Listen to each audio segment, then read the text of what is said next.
সুন্দরবন পৃথিবীর সবচেয়ে বড় ম্যানগ্রোভ বন, যা বাংলাদেশ ও ভারতের মধ্যে অবস্থিত। বিখ্যাত রয়্যাল বেঙ্গল টাইগার থেকে শুরু করে চিত্রা হরিণ, কুমির, অজগর, বানর, পাখি, অসংখ্য প্রাণীর আবাসস্থল এই সুন্দরবন। আজকের এপিসোডে আমরা যাচ্ছি হারবারিয়া পয়েন্ট হয়ে সুন্দরবনের গহীনে।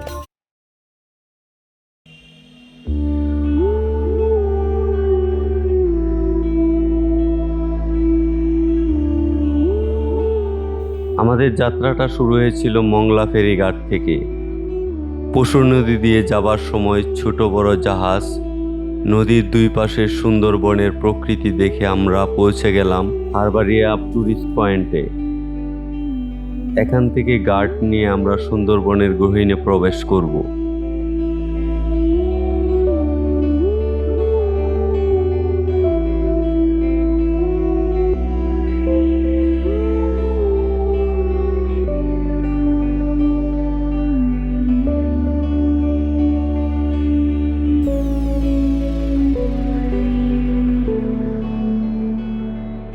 হারবারিয়া এই স্পটে প্রবেশ করতে হলে এখান থেকে টিকিট সংগ্রহ করতে হবে এবং সাথে একজন গার্ড থাকবে, গার্ড নিয়ে যেতে হবে।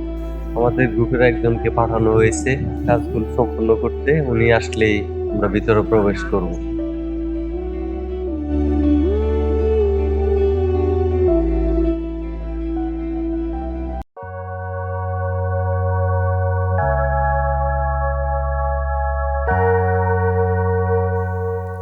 সকল আনুষ্ঠানিকতা সম্পন্ন করে অবশেষে আমরা গার্ড নিয়ে ভেতরে যাচ্ছি। যাবার পথে গার্ড মামা আমাদের উদ্দেশ্যে নিয়ম কারণ ব্রিফ করে আল্লাহর নাম নিয়ে যাত্রা শুরু করেন।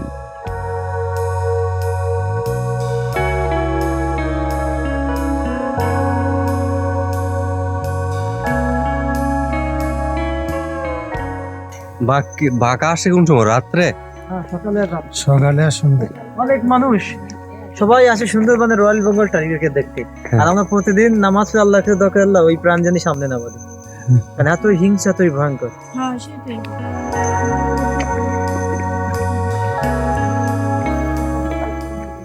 আচ্ছা, এখন যদি আমাদের সামনে পড়ে আপনি কি ফেরাতে পারবেন? আমার আছে রাইফেল আছে, একটা 3 রাউন্ড আছে, তাকে একটা হঠাৎ করলে সে থাকবে না। হ্যাঁ, দর্শক দেখেন আমার সামনে হঠাৎ হরিণ চলে এসেছে। ওই যে বনের ভিতরে হরিণ, 3টা হরিণ হাঁটতেছে। সুন্দরবনের মায়াবী হরিণ দেখে আনন্দে আত্মহারা হই। হরিণগুলোকে হাত দিয়ে আদর করতে ইচ্ছে করছে। একে একে 4টি হরিণ আমাদের একেবারে নিকটে। বন্ধুরা, এগুলোই গুলপাতা গাছ। গুলপাতা আসলে গুল না, এটার নাম হলো গুলপাতা গাছ। অনেকটা নারকেলের পাতার মতো লম্বা।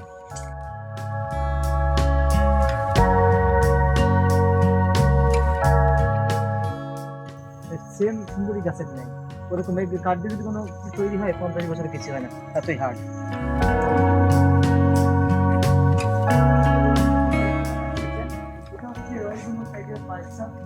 সকালবেলা আসছিল, সকালে জোয়ারে পানি উঠতে দেয়, মানে 5-7 কিন্তু এই যে ছবি তুলতে পারেন।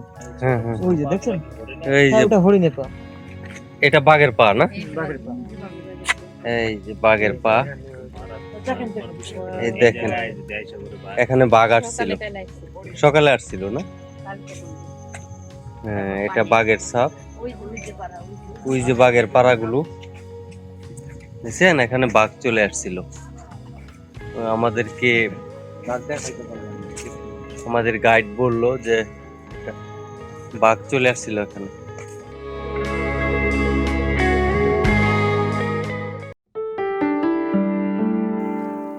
দলবদ্ধ হয়ে যতই বনের ভিতরে প্রবেশ করছি, দূর থেকে বনমোরকের ডাক শুনতে পাচ্ছি, আর বানরের লাফালাফি তো রয়েছেই।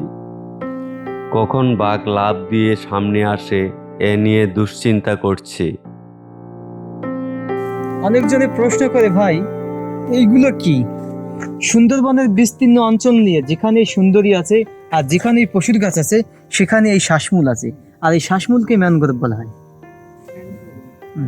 এই যে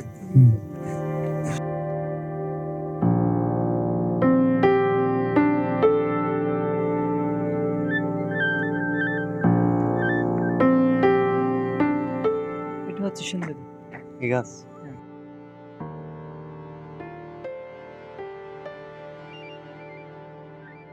এই গাছটা যখন ফল আসবে, ফল পেকে নিচে পড়বে, তখন জ্বরে ভেসে চলে যাবে আরেকখানে যে গাছ হবে ভেসে যাবে।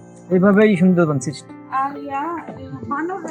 কেওড়া সিজনে কেওড়া খায়, তারপর হচ্ছে ওই গোল ফল খায়।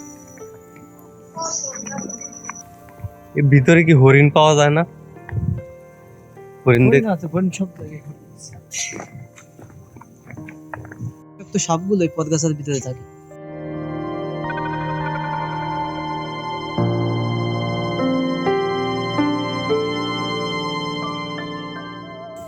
এখানে একটি সাপ আছে, নামটা কালুঞ্জিয়া সাপ, এর ভিতরে আছে, এখন তো দেখা যাচ্ছে না।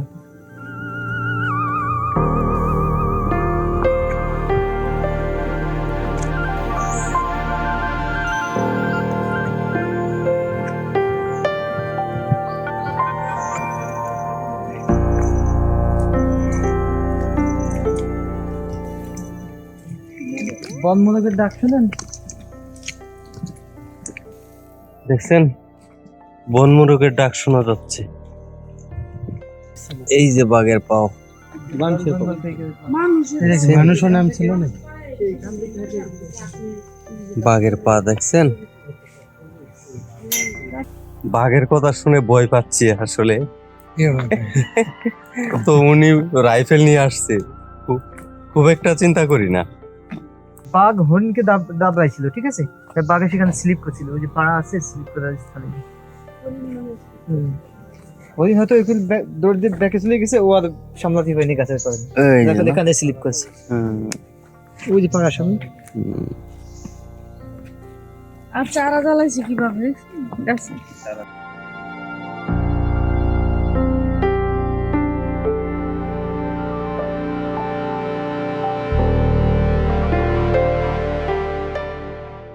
সকালে যদি সকালে আসতাম তা দেখতাম যে রেলিং এর পরে এসে দাঁড়িয়ে ওগুলো সব লাল কাঁকড়া। ওই যে লাল সব কাঁকড়া লাল কাঁকড়া। দেখেন, লাল কাঁকড়া। বনমোরগ ধরা নিষেধ না? তো ধরাই তো যায় না, খুব চিনতে পারি ওই টাইগার ফান। এখানে বাঘ আসছে না? হ্যাঁ, এগুলোর মধ্যে লুকায়া শিকার ধরে না? হ্যাঁ। এর ভিতরে এসে থাকবে ভূতে বিড়ালের মতো, কি করবে?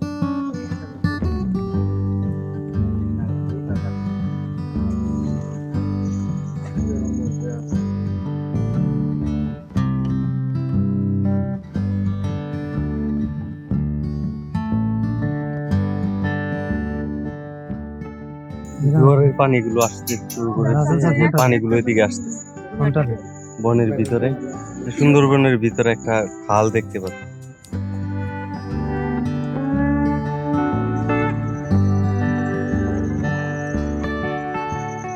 বাঘ এখানে বসে আছে, আমার সকালবেলা ঘুরে আসছে দুইটা স্টাফ, মানে এরিয়া দেখার জন্য। হ্যাঁ, দেখি বাঘ মাথায় দিকে, লেজো দিকে এইভাবে আছে। কোন জায়গায় কোন জায়গায়? এখানে ছিল, এখানে আমরা তখন ওই কন্যা দিকে বলে আসছে, যে সেলফি পয়েন্ট যেখানে ছবি তুলেন ওখানে। তা ও এরকম উঠলো, ঘেটি মেটি ফুলে, চোখ দুটো এরকম বড় বড় করে তাকাচ্ছিল, 10-12 সেকেন্ড এরকম দাঁড়াইছিল, কয়েকটা গর্জন দিয়ে এমনি পরে লাফ দিয়ে এখানে নেমে গেল। পরে আমরা সামনের দিকে অগ্রসর হলাম। আপনারা কয়জন ছিলেন? আমরা দুইজন ছিলাম। আমরা আসছিলাম হচ্ছে আমাদের এই এলাকাতে দেখার জন্য যে কি পরিস্থিতি, যে কাজখানা পড়ছে নাকি ঘরে ঘরে। আক্রমণ করে না একা পাইলে? একা থেকে আক্রমণ করছে।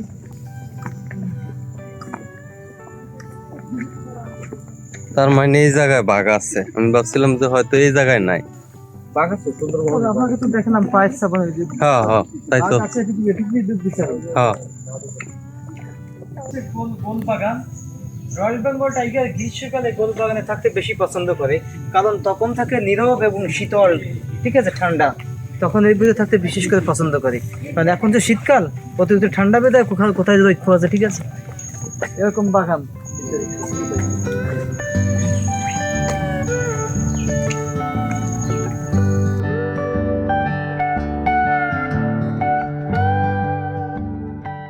সুন্দরবনের ওয়াচ টাওয়ারের উপর থেকে সুন্দরবনটা দেখবো। এখন ওয়াচ টাওয়ারের দিকে যাচ্ছি, ওয়াচ টাওয়ারে উঠবো।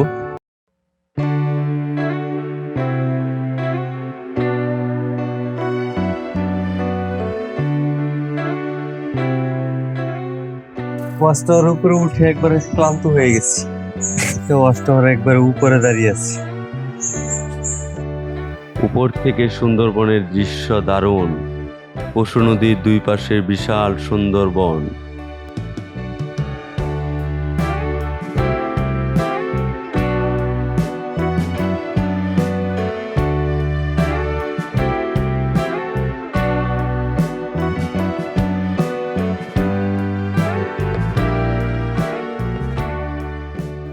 সুন্দরবনের যেখানেই যাচ্ছি বানরের অত্যাচার থেকে রেহাই নেই।